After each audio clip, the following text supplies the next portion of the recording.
steering wheel. Somebody tell him to give it to me. There's something loose between my legs. I don't know. Let go! I'm heavier than a freaking boat. Nothing he's going to say can make that any better. Yeah, nobody. No more radio for the rest of the race. I'm going home. You.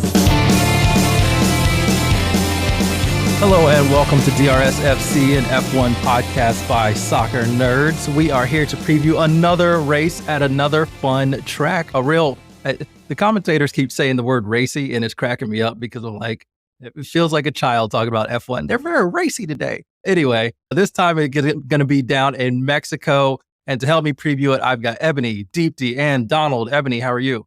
I'm great. How are you? I'm good. Deepti, how are you? Doing well, André. Thanks. And Donald, how you doing? I'm doing great. Let's get to it.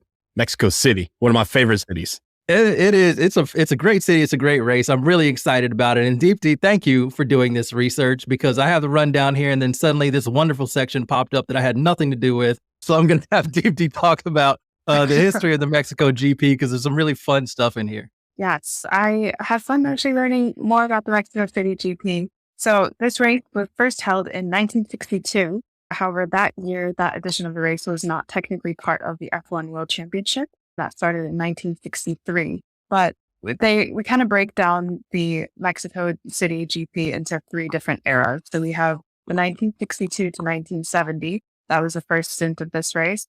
And then in 1970, because of safety issues, mostly crowd control issues, actually, they stopped the races from 1971 to 1985. The F1 championship was not held there until 1986 again, when they realized they're like, okay, they got funding for crowd control and they were able to finally bring it back. I think for several years in between, they were trying to bring it back and were not able to. But then we have the second era, which is a shorter one, 1986 to 1992. And then after that, again, there were safety issues with the state of the track.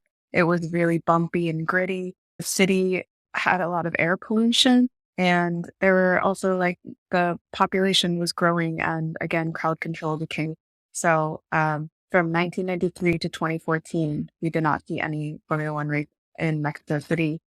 Instead, there were a couple other motorsport racing. I think NASCAR had something called Champ Cars, etc. But Formula One did not come back again until the third era, which is from 2015 until now. Minus the one COVID race, 2020, that did not happen. But looking at all of that, if you include that first 1962 race, this would be the 25th edition of the race. So it's kind of a fun milestone for Mexico City. Max is the winningest driver on this track. He's won 5 times. And yeah, one fun fact about this track is that it was actually designed in 1953 by a civil engineering student named Oscar Fernandez for his university thesis project. He loved racing, he loved cars, and he was an engineer. And so he decided to put those two together, design a track. And his university didn't actually have anybody who knew enough about racing to validate his thesis. So they asked somebody on the city council / motorsport, some board to do it. And they liked it so much, they were like, let's build it. And here we are. Yeah, that's dope. I don't know if this correlates, but it's a funny coincidence nonetheless. You mentioned the big gap between 1970 and 1986 where there was no race. And it was because of crowd control and them trying to get the funds to really reinforce the track and keep in with security in mind. 1970 was the first time that Mexico held the World Cup. So I wonder if a lot of the funds were diverted to the World Cup instead of the track. 1986 was their second World Cup. And so I wonder if the money received from those 2 World Cups helped kind of fund the security reinforcements that they needed. I love that because the timeline definitely matches. Yeah. Yeah. It's just a weird coincidence. Just a happy one. Love that. Yeah, it's fantastic. I also love a civil engineering student. That's kind of cool to design a track because one of the talking points about Austin is that they came up with basically they looked at some of the best corners or stretches of track from famous tracks around the world and built Austin. And it seems like this dude Oscar Fernandez just was like, I got this idea in my head as a student for a great track and just put it together. That's kind of dope. And it's a fun track. I guess we'll get into track characteristics, but one of the most notable features is that it's at really high altitude. It's about 2.2 kilometers above sea level, more than 7,000 feet. So high altitude means you got a lot thinner air, and that provides a lot more challenges for the cars. Yeah, let's talk about that altitude thing as well, because I knew that Mexico City was on some altitude. I knew it's what, 7,000, about 7,300 feet is what I saw online. And that's kind of wild because, I ain't trying to humble brag or nothing, but, every now and then I take vacations and I go places. One of the places I went was Machu Picchu. Machu Picchu is only 7,900 feet. So it's only like 600 feet away from Mexico City. And I did not realize there was Mexico City sat at that high in elevation. So that I thought altitude, Machu Picchu was higher than that. I mean, I thought so too, but it felt like it. When I was up there, it definitely felt like it. But yeah, so that was a little wild. And so when you kind of apply that to F1 and what it might do, thinner air, so that could affect obviously how the aerodynamics work. Deepti's our specialist there. I don't know how that might, but it might. But I definitely know it'll impact the engines. Overheating become a big problem. And I've said before on another episode that everything's alive. Engines are alive as well, and they breathe. And when the air is thin, hard for them to breathe. So engine cooling is going to be paramount as well. So a lot of tricky things about this track. Going to Mexico City as many times as I have, there's a couple other elements that are involved, right? Because it's also a very hilly city. I know it's in a valley, but like Estadio Azteca, as I mentioned, the World Cup and the famous thing there, is not at 7,300 feet. It's actually closer to 8,000 feet. So you have that incline there. But what I will tell you is that this will affect the drivers as well, because I can tell you, as someone who does not wear a racing mask in Mexico City, it is hard to breathe at times in Mexico City. Imagine doing that while also trying to race a car, absorbing all the G forces that they already do, and trying to breathe through that thing, the thin air that doesn't exist. There's going to be a lot of opportunities here, especially the people you kind of got to look out for are the rookies on the grid who have not experienced this before and have not experienced high elevation. This is one of the few high elevation races, especially this high, in the world. So you have to kind of look out for how they manage to continue to keep their mental edge while they're going around this track with all of, the low altitude, or I'm sorry, the high altitude.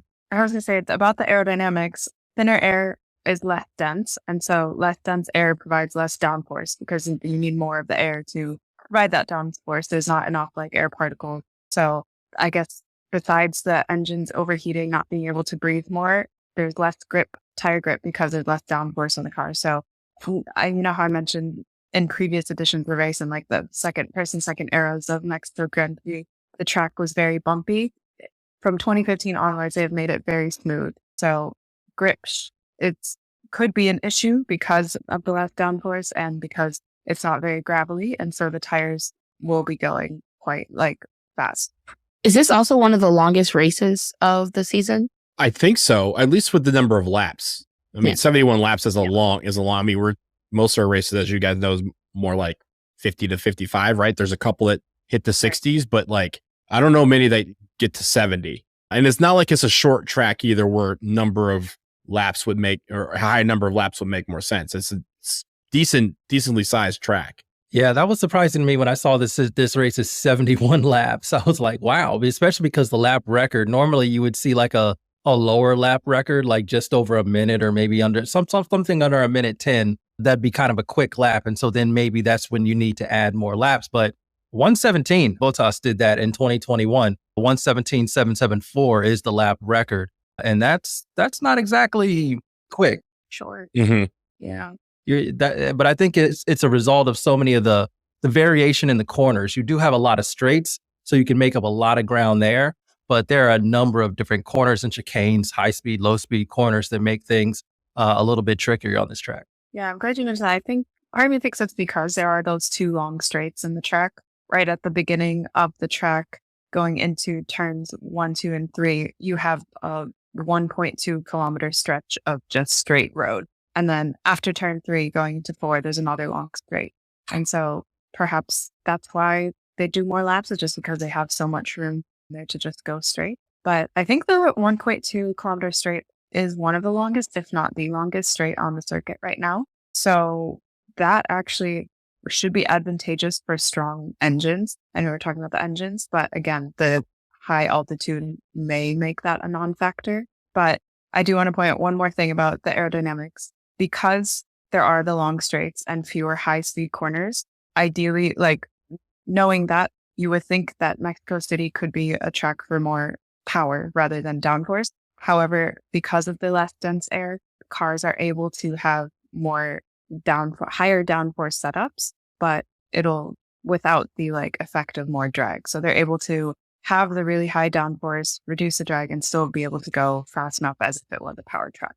That's a cool like combination of both styles of track and setups that you could see on that one circuit. Yeah, that's why I think Mexico is going to be so tricky. You know, there were a couple things about Austin where you could think about who might have the advantage. Of course, a lot of people didn't know nothing because Austin ended up being a very interesting race from that standpoint. But having just watched Austin, don't be surprised if things are completely different in Mexico City because of that thin air, because of that altitude and how it impacts so many things from the aerodynamics to the engine, which is also going to affect it's like we said, the straights and the corners. It's going to affect tire wear as well. So DEG is going to be huge, as it always is at tracks. And at some point we'll do an episode on tires. Sounds fun, but no, listen to that one for real because they're kind of important. All right, Deepti and Donald, both of you, before we started recording, we're talking about Peraltada, a curve.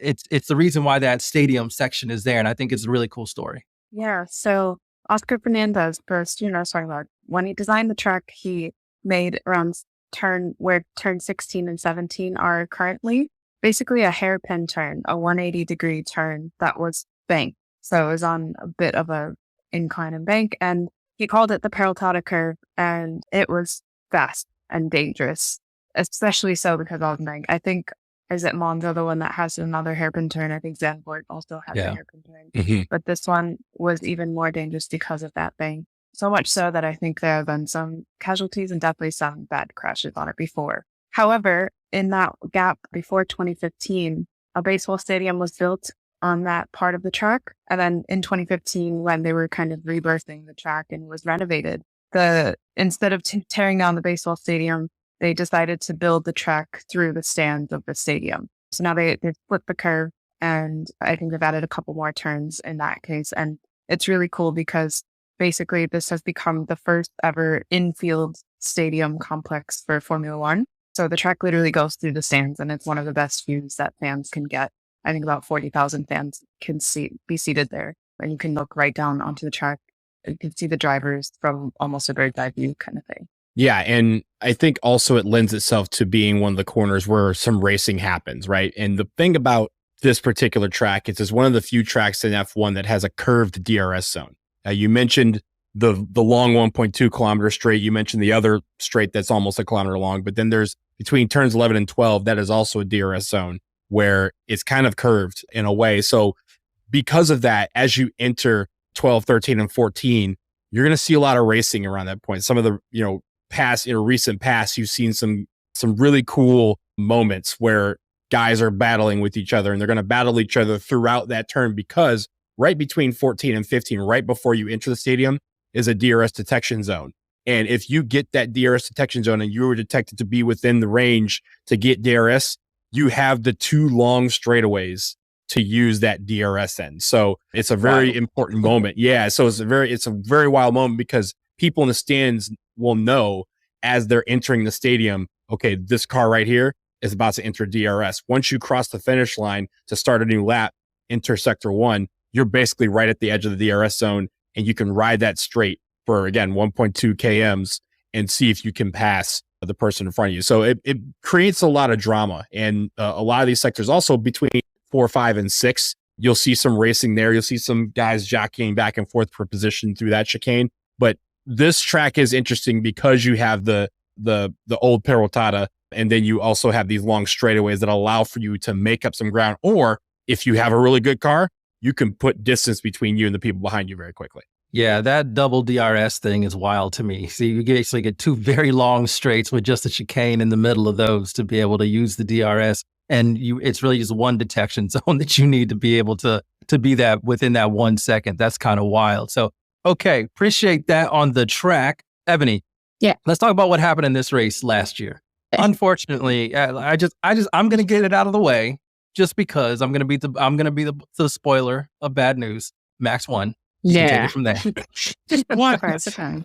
I mean, it was a homecoming race for Checo, and he said, "Homecoming, homegoing." and crashed and crashed immediately. And that was the end of his Grand Prix. So Leclerc too, which he took out. Yeah. So it wasn't fun. And, Max did what he does. I hate to say best, but just freaking cruise to victory. You had your normal people who don't know how to race. So Stroll, he was out of there. Didn't finish. He will always catch strays on this podcast, okay?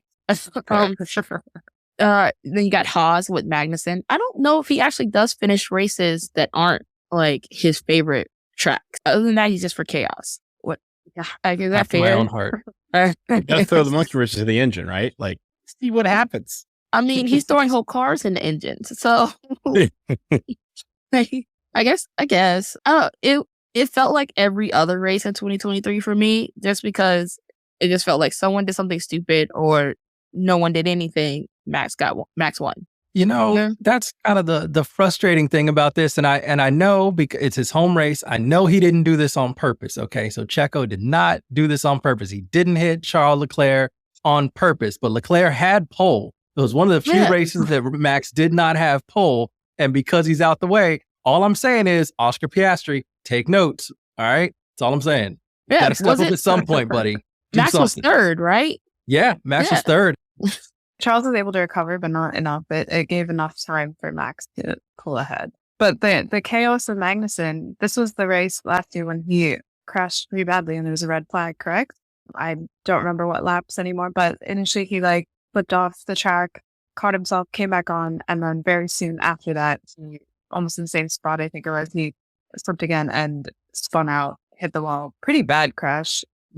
Gladly he was okay. But yeah, it caused a red flag, and after that it was just Max in front once again. There was no change, I think, after that. But there is potential for chaos on this track.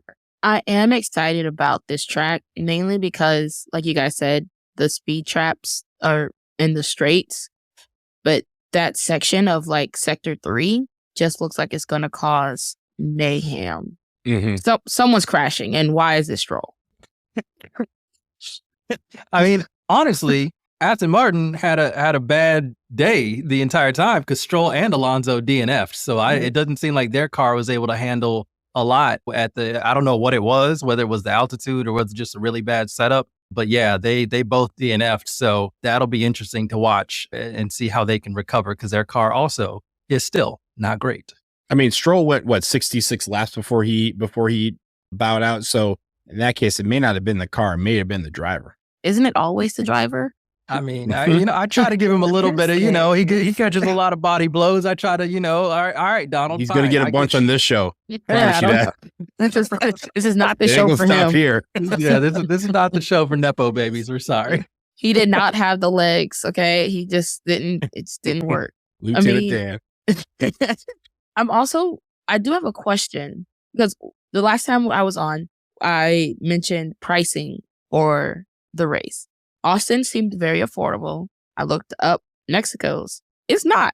It's it's close to $1,100 for just grandstand. Woo. Yeah.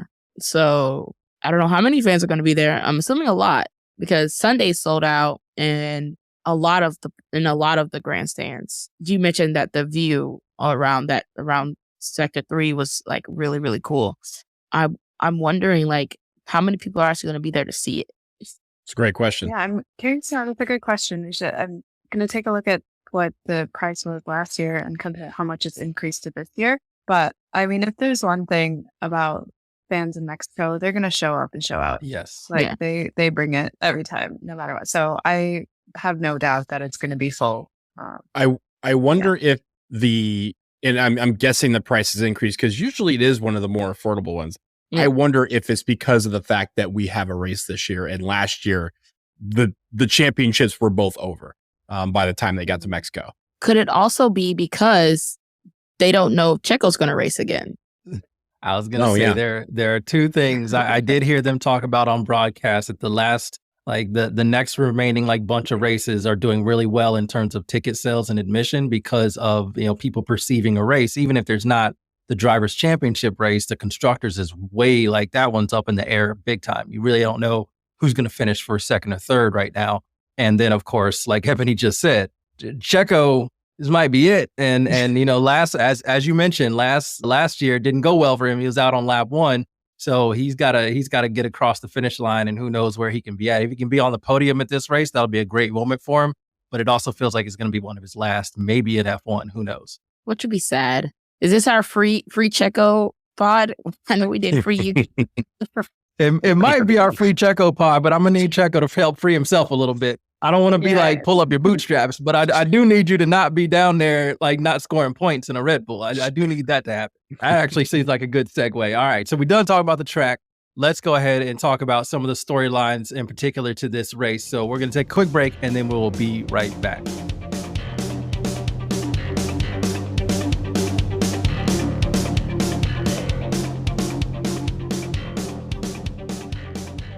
All right, so we gave a little bit of information on the track. The track is very interesting, very fun. Those two double D, I'm still tripping about that double DRS zone. That's just really, really fun for 2 long straights to only have 1 DRS detection zone. That's going to be a little chaotic all weekend, especially when cars need to get away from each other so that they can get more clean air. Again, Oscar's clean air is king thing. Like, I think it's in the altitude is going to be even more important. But okay, Drivers' Championship. We said it last time. Lando needed to do something in Austin to make this happen. Instead, Max grew his advantage by 5 points. That's not what needed to happen. Yes, the stewards got involved. We had a whole conversation about that. Go listen to that one if you want to hear it. We're going to just talk about Mexico. Ebony, is Lando going to do anything to give us any hope beyond this race? No, I said it in the preview that he was going to either do something really, really spectacular or really, really stupid. And I said, but I'm leaning stupid. And we were right. So now he's going to overcompensate and crash on lap 4.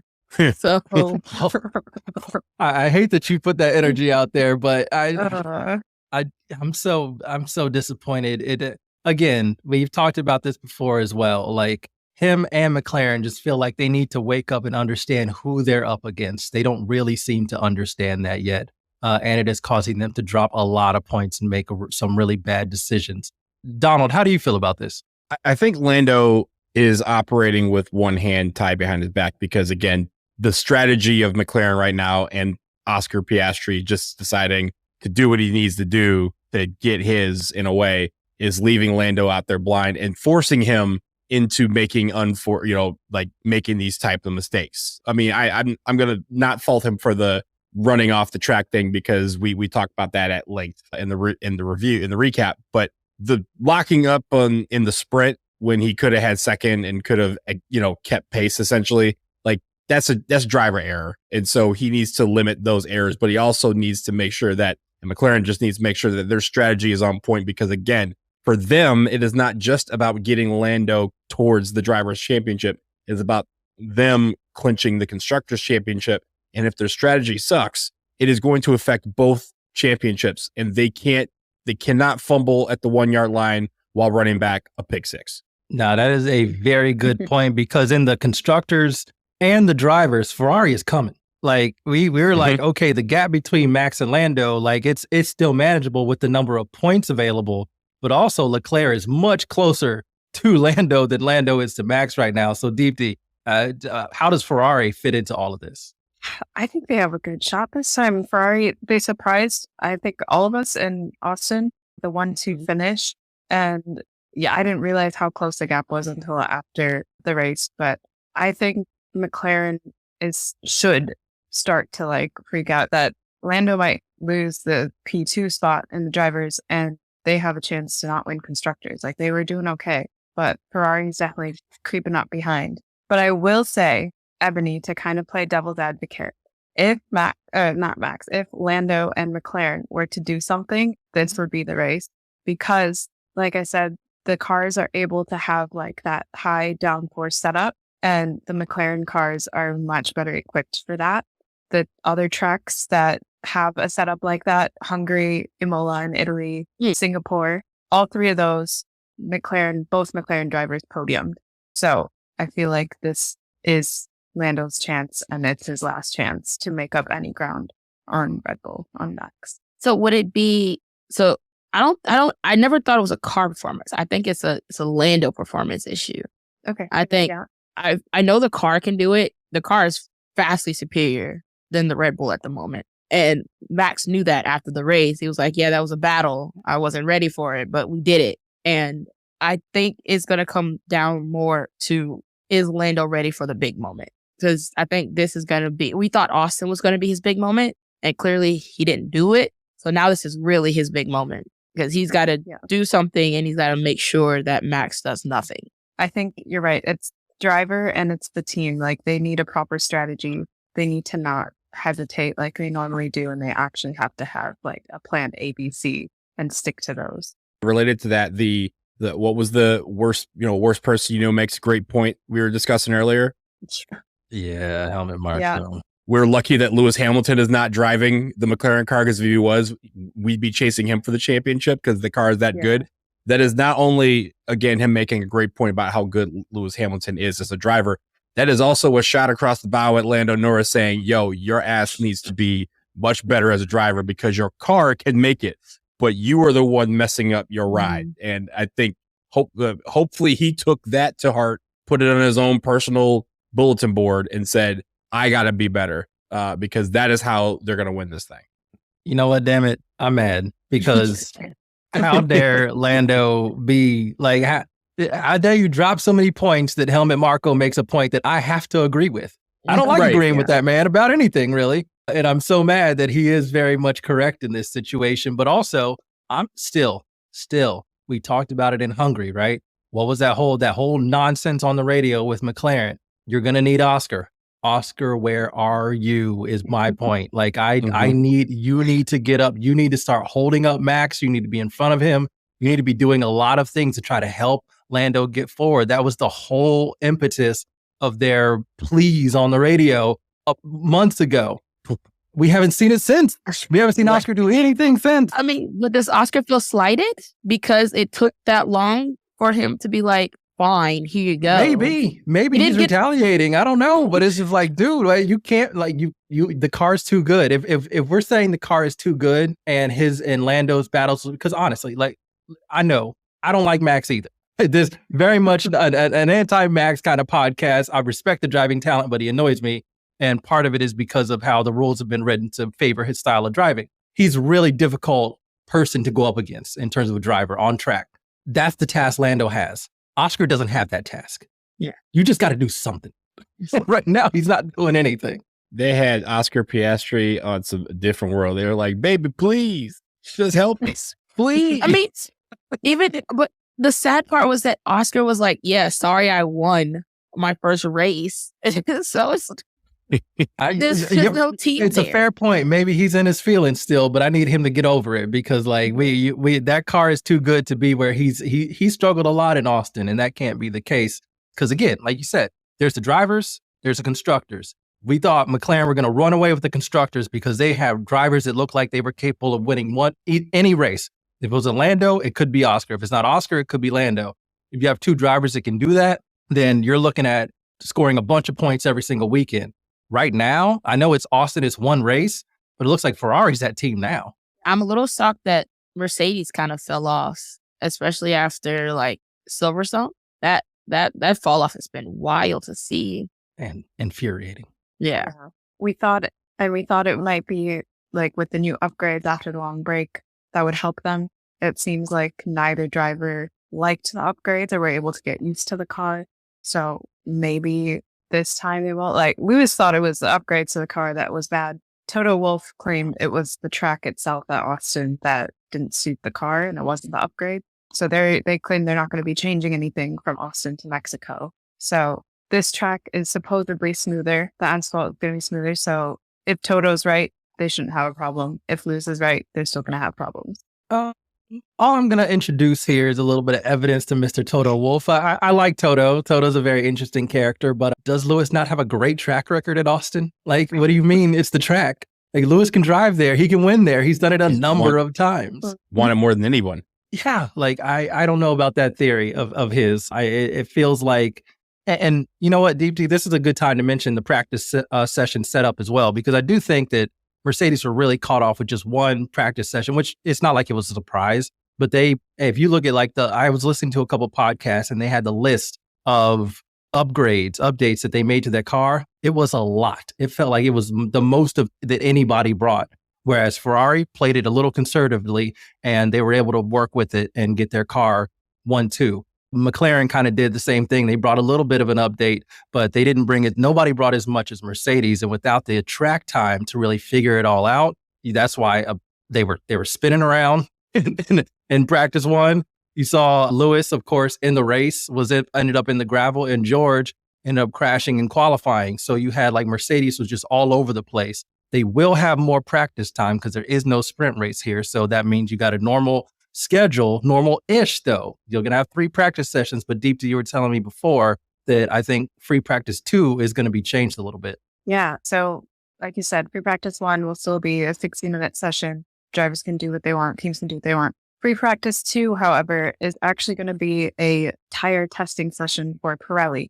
Pirelli is the tire manufacturer for all the F1 tires. And they've decided to use free practice 2 to test one of the new compounds that they might bring in 2025. So what this means is that though it's going to be a 90-minute session, 60 minutes of those is going to be a very structured testing program where each driver will go out on a set of tires that are a current compound that's being used right now, and then a set of tires that are a prototype that Pirelli is going to test. And they have a very specific program that they want the drivers to do. I think there's a couple short stints and then a long stint. So it should take about 60 minutes. Because they're using up most of one of the practice sessions, they are allowing teams who used one of their reserve drivers for free practice 1, as a lot of teams typically do, to have 30 extra minutes in FP2 for their racing driver to get in the car and actually drive around as a test, a real free practice. So yeah, they really do only have 2 practice sessions this time, which is still better than 1, obviously. But it's interesting that they've decided to use one of these sessions for tire test. And I think at least 4 teams I saw, Aston Martin will have Felipe Drugovich, Ollie Behrman will be in Ferrari, Robert Schwartzman will be in Sauber, and Patricio Award will be in McLaren for free practice 1. So at least those drivers, Fernando, Charles Leclerc, Zhou Guanyu, and one of the McLaren drivers, Dante, who will be needing to use the extra 30-minute session in free practice to hop in the car. Yeah, that's kind of fascinating. And also, I don't know why Pirelli would choose this track. Again, we talked a lot in the first part about the altitude. This is a track with very different characteristics than pretty much any other track in terms of just atmospheric conditions that aren't really the same anywhere else. So that's kind of interesting that they're choosing to test tires in a very unique, at a very unique spot. But okay, I don't work for Pirelli, whatever they want. I mean, it could be because of the fact that it's a unique spot that they're maybe testing certain things about the tire and its response to altitude. I believe they're testing more of a softer compound. And I know this track is quote unquote nice to tires. It doesn't wear them down as much. So maybe they're trying to see how long soft tires can last in such an environment. Not sure. We'll see. Tell that to George. George don't love nothing more than just shredding his tires to pieces. I don't understand. George is going to be like, FP2, I'm in the ride. I know, right? He's not getting out of that car. He's like, yeah, we got new soft compound. Let's go. I'll just in the corner with these. Okay, I have a thing that I want to do before we get into our predictions of our Zoomy Boy and our Gloomy Boy, and we kind of go through the schedule because all the practices, the qualifying, and of course the race are all going to be televised somewhere, at least streaming, I'll say. But I want to talk about drivers who need to lock in. All right, so this isn't Zoomy Boy or Gloomy Boy. Just kind of we've talked about Drivers' Championship, we talked about Constructors' Championship, but there are some drivers that I think do need, somewhere along the grid, do need to have a good showing, especially after Austin, or just especially after insert whatever you want to insert, given the entire season. So I want to start with you, Donald. Who's a driver that you think really needs to lock in this race? I think it's Fernando Alonso, and the reason why is because this is a milestone race for him. It's his 400th race. Oh, nobody's ever done that. So maybe that is enough to get him to lock in because it is a milestone race and he wants to do well. But his recent performances have not been great. He was my gloomy boy for Austin because he just, could not get out of his own way. And when he did, he started yelling at clouds, aka the rookies on the track. So he's got to prove at a certain point that he's not just the old head in the game. He's still got old man game. And this is the race. I don't know if this is the race to do it, but this is the race again with Lance Stroll being Lance Stroll. Fernando has to be carrying the water for Aston Martin. And if he's going to lock in, if 400 race ain't going to lock him in, then I don't know what will. Yeah, I was going to say, stop yelling at the children. Down. Yeah, right. Just drive your car. Ebony, who needs to lock in for you? For me, it's going to be Yuki and Albon Mm-hmm. because I've watched them be terrible and get outperformed. And Buy some of those rookies. and they need to, if they want a seat for next year or after their contract's up, they need to lock in. Yeah, that's fair. Both of them have not responded well to the pressure of rookies coming in and performing better than them. So they really need to be on it. Deepti, who you got? Who needs to lock in? I'm going to go with the McLaren boys, the papaya guys. Both Oscar and Lando need to lock in. Like we said, Oscar needs to help Lando out right now. Lando needs to have that final competitive edge and that finishing touch and finish out these races. You said Oscar's thing is clean air is king, right? So I think both the qualifying session is going to be really important for both these cars. They need to lock out the front row. Because the track starts with such a long straight, I think if both of them can get off and start out really strong, by the time they get to turn one, they'll be in clean air. If Lando's not in front at turn one, it might be difficult for him. Yeah, no, that's fair. That's a really good point. And of course, I've already talked about how I feel about Oscar and why he needs to get his shit together because he is not being helpful right now. Yeah. For me, I think I'm going to go with the normal pick, the most obvious one. It's got to be Checo. It's a home race. Like we said, it's definitely going to be, it hasn't been reported, but it's definitely going to be his last one in a Red Bull. I don't think he's making it unless he starts winning a bunch of races, which ain't going to happen. So this is his last home race in a Red Bull, which is a car capable of getting on the podium. Still is. Depends on a couple more factors, I'll say, nowadays, like Oscar, like Mercedes, getting their shit together. But it is a car capable of being on a podium. So it would be nice to see something like that happen for him. Okay. Choose anything else that you want to look for before we get to our predictions. So Deepti, let's go to you. Yeah, I'm just going to echo what Ebony had said. I'm looking at what Alex Albon and Yuki Tsunoda can do. They were both outdriven by their counterparts, Franco Colapinto in the Williams and Liam Lawson for D-Carb. So they need to have good performances this track. Yuki's radio calls, I was listening to them from before last year, and he was frustrated again, and so he just needs to get it together and drive. Yeah, I got the inverse of that. I'm actually looking at Colapinto and Lawson. They've had really good starts. I mean, Lawson's not new to this, but he still hasn't completed a full season, obviously. So it is going to be interesting to see how he copes with a different track, different atmosphere, as we've talked about. And Colapinto, he's kind of shrugged off everything that's been thrown at him. This will be a different experience, and we'll see how he performs. Ebony, what else you got? I'm looking for Mercedes to return to form. Their fall off has been crazy, and I kind of want to see that battle come back. Well, do you want to see the battle come back? Can we do this in stages and steps? They set the bar low. Can they just stay on the track maybe and then go from there? No, that's fair. Race by race, we'll add a new thing back to their repertoire. There you go. Stay on the track, and then maybe we'll start looking at picking up points, and then we'll look at maybe challenging for podiums. We'll make it slow. We'll make it slow for Mercedes. I'm so mad at Mercedes, man. I'm so mad. Donald, what else are you looking for? Yeah, I want to see who of the top four constructors has the worst day, whether it's McLaren, Red Bull, Ferrari, Mercedes. And as y'all mentioned, Mercedes can't afford for it to be them again, because it feels like it's been them quite a bit lately. And at a certain point, they're going to be looking up and knowing, all right, we're stuck here in fourth. We're not going to catch people for third. Aston Martin is 300 points back. They're not catching us for fourth. And so they're just going to have like a lame duck session, especially for Lewis, who's in his final races with Mercedes.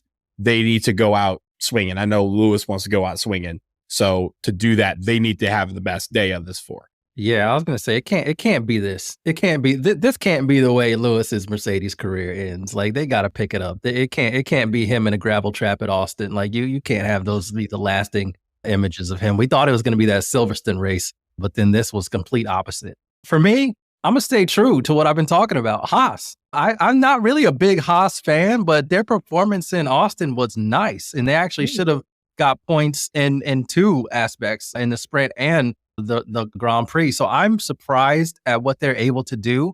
Again, it's just their level of funding versus some of the other teams around them and how they're able to outperform them on the track. The question is it their driver lineup? Is it the car? Don't know. I guess we'll find out at some point, maybe next year, because I think one of those drivers isn't going to be there. So yeah, this is going to be very interesting, but I am still interested to see what Haas can do in this race. Okay, let's take another break, and then we're going to do our predictions for our Zoomy Boy of the day, our Gloomy Boy of the day, and then we'll get you the schedule and get out of here. So we'll be right back.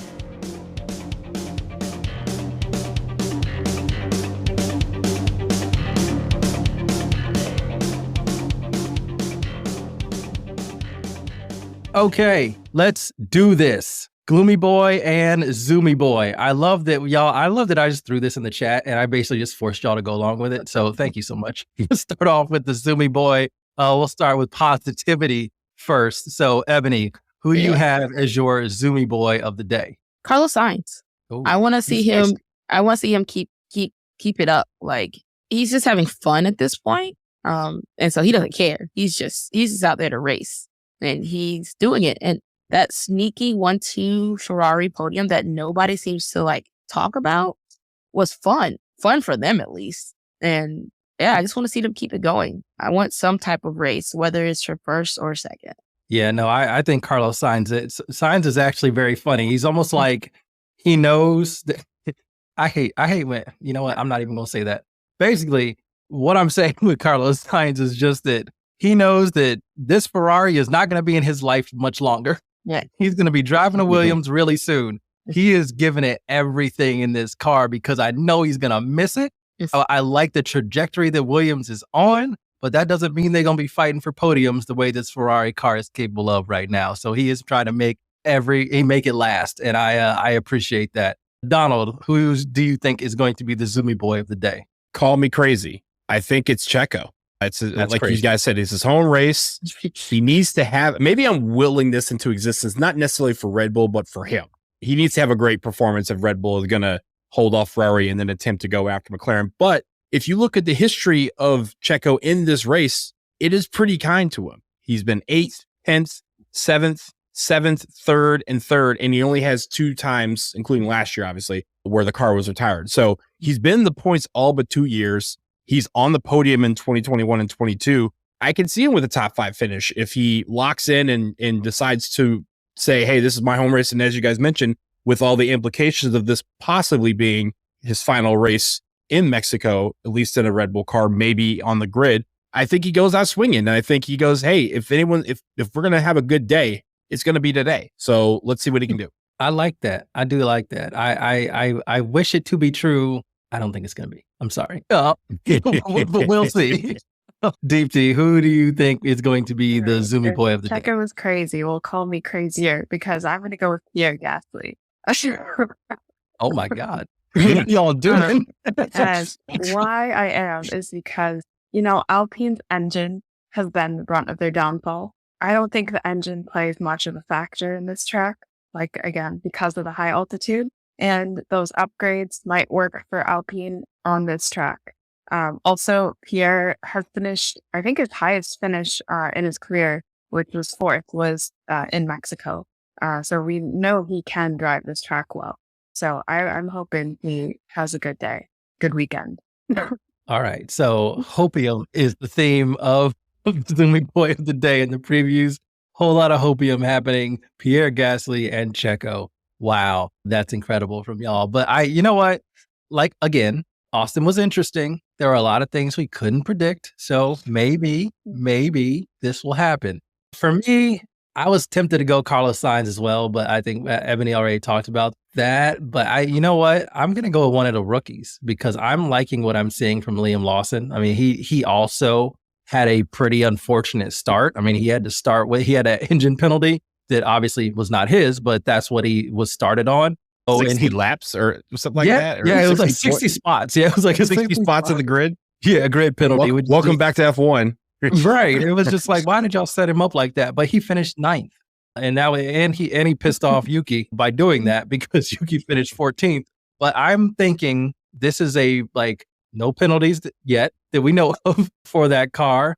He's going to get a start. He's going to get to start wherever he qualifies. This is going to be interesting because he was also qualified quite well. In his first, he only did one qualifying session because there was no point in him taking part of any other because of the grid penalty. But yeah, I'm kind of interested to see. We thought that RB was a really bad car. He made it look pretty decent. So yeah, Liam Lawson, Zoomy boy. Let's see it. All right, let's get sad. Gloomy boy of the day, Ebony, who's going to be real sad? I think it's going to be Albon, mainly because I know I said I needed him to lock in. He's not gone. and I don't think Colapinto does anything spectacular per se, but I think he runs a cleaner race than Albon. And at that point, unless you're podium at that point, or getting any type of points, you're kind of like dead in the water, dude. Yeah, fair. That is, again, he has not responded well. He's done well against teammates before. This is not the first teammate that he's had to really lock in and outperform. But for some reason, he's really struggling with Colapinto, and it might just be because Colapinto's got he's got kind of the total package. He seems to be a very complete driver, and he's also charming and funny. And that is kind of, I don't know. It's almost like that's all. The whole thing is messing up Albon right now. Deepti, who's going to be your gloomy boy? I think about this a lot, but I think I'm going to go and say George Russell. I don't think Mercedes is going to, well, if they haven't changed anything to the car from Austin to now, I don't think it's going to be a good drive for either driver, but I think Lewis will be able to handle the upgrades and he knows it a little bit better now and he's a better driver. But so I think George is going to have some issues with the car, with the track, and yeah, he'll be hitting like Gloomy Boy for this weekend. Gloomy Boy prediction. Oh, yeah. Mercedes got to get it together.